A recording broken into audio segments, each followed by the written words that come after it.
Hello students, आज की video में हम पढ़ेंगे forms of business organisation. First video में हमने सोल प्रोप्राइटरशिप के कॉन्सेप्ट को अच्छी तरीके से समझ लिया था। Now we are going to know the concept of joint Hindu family business. Joint Hindu family business जो है ये इंडियन कॉन्टेक्स्ट में सबसे ओल्डेस्ट फॉर्म ऑफ बिजनेस है।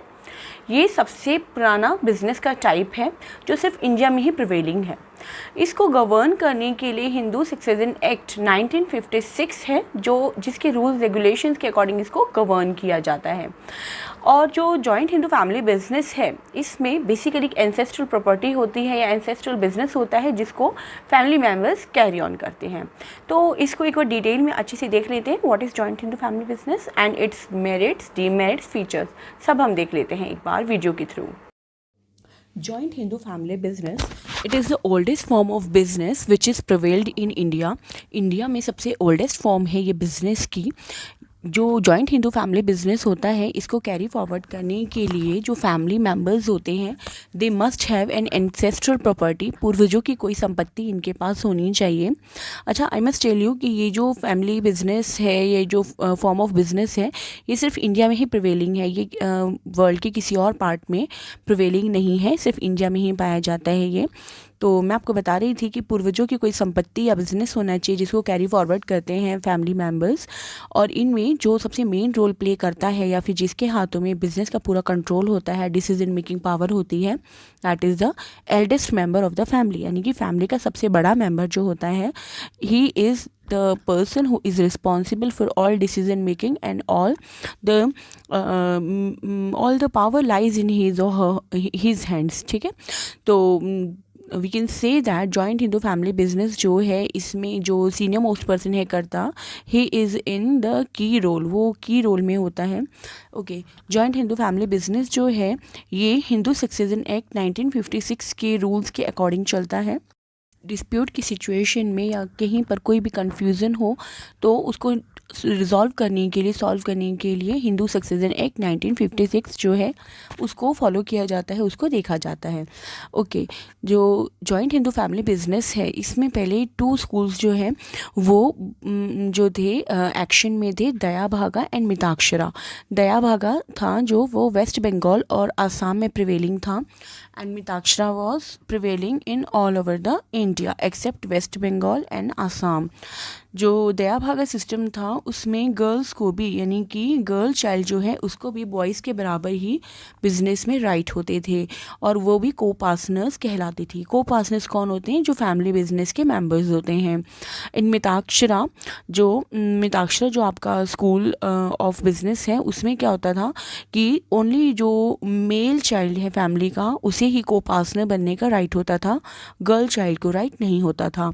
लेकिन हिंदू सक्सेशन एक्ट में 2005 में अमेंडमेंट हुई जिसके थ्रू गर्ल्स को भी अब प्रॉपर्टी राइट्स और बिजनेस में को पार्टनर बनने का राइट मिल गया है। Let us see the features of joint Hindu family business. First one is membership by birth. Joint Hindu family business का मेंबर होने के लिए आपको किसी फैमिली में बॉर्न होना ही ज़रूरी है, यानी कि बर्थ के साथ ही आप फैमिली बिजनेस के मेंबर बन जाते हो। आपकी एज इसमें कोई भी मैटर नहीं करती। सेकेंड है management. Joint Hindu family business का पूरा मैनेजमेंट कर्ता के हाथों में होता है, और कर्ता के पास ही सारी डिसीजन टेकिंग पावर होती है। ऑल्दो कर्ता जो है बाकी फैमिली मेम्बर से डिसीजन लेने में एडवाइस ले सकता है, कोई हेल्प ले सकता है, बट अल्टीमेट डिसीजन जो है वो कर्ता का ही होता है। लायबिलिटी, इसमें बाकी के को पार्टनर्स की लायबिलिटी जो है वह लिमिटेड होती है और कर्ता की लायबिलिटी अनलिमिटेड होती है। कर्ता की लायबिलिटी अनलिमिटेड होने का मतलब ये है कि अगर फैमिली बिजनेस के लॉसेस को पूरा करने के लिए एसेट्स पूरी नहीं पड़ रही हैं तो कर्ता की पर्सनल प्रॉपर्टी जो पर्सनल शेयर है उस पर भी स्टेक आ सकती है। आगे है नो मैक्सिमम लिमिट।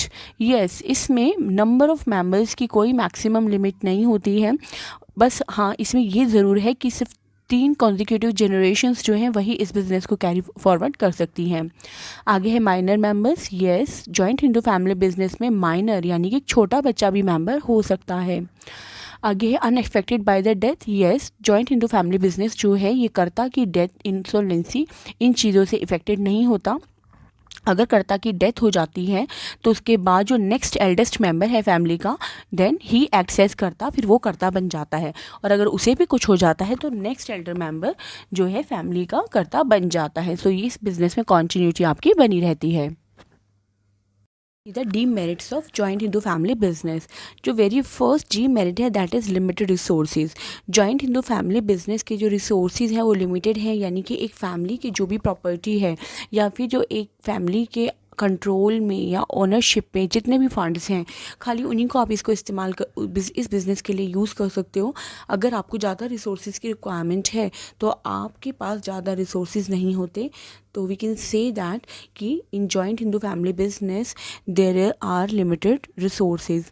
सेकंड जो है that is unlimited liability of karta. Yes, इसमें बाकी के मेंबर्स की लायबिलिटी तो लिमिटेड होती है लेकिन कर्ता की लायबिलिटी अनलिमिटेड होती है। उसे अपनी पर्सनल प्रॉपर्टी भी स्टेक पे लगानी पड़ जाती है अगर बिजनेस को लॉस होते हैं तो। थर्ड है dominance of karta. Yes, joint Hindu family business में कर्ता की डोमिनेंस चलती है। वो जो डिसीजन लेना चाहता है ले सकता है, बाकी के मेंबर्स उसे टोक नहीं सकते, उसे रोक नहीं सकते, तो कर्ता अपनी मनमर्जी चलाता है। फोर्थ जो है that is limited managerial skill. जो कर्ता होता है he is not an educated one. हो सकता है वो एजुकेटेड हो, मैनेजमेंट की नॉलेज उसको हो, लेकिन ज़्यादा चांसेस ये हैं कि उसे हो सकता है कि मैनेजमेंट की उतनी नॉलेज ना हो। तो यहाँ पर लिमिटेड मैनेजरियल स्किल होने की वजह से फैमिली बिजनेस ढंग से रन नहीं कर पाता, एक प्रोफेशनल वे में रन नहीं कर पाता। Now you have seen the features, merits and demerits of joint Hindu family business. This is the oldest form of business organisation in India, जैसे कि मैं आपको बता ही चुकी हूँ। तो आपको इस कॉन्सेप्ट की पूरी नॉलेज होनी बहुत ज़्यादा ज़रूरी है, क्योंकि इस कॉन्सेप्ट की नॉलेज होने के बाद you will be confident one कि आपको लगभग जो बिजनेस ऑर्गेनाइजेशंस की जो मेन फॉर्म्स हैं उनके बारे में आपको पता है। तो नेक्स्ट वीडियो में जो हम पढ़ेंगे topic that is partnership. Okay, तब तक आप इस टॉपिक को देखते रहिए, पढ़ते रहिए और समझते रहिए। सोल प्रोप्राइटरशिप को भी साथ के साथ देखते रहिएगा। And these topics are really really really important, पढ़ते रहिए इनको। Okay, till then be happy, be safe, bye.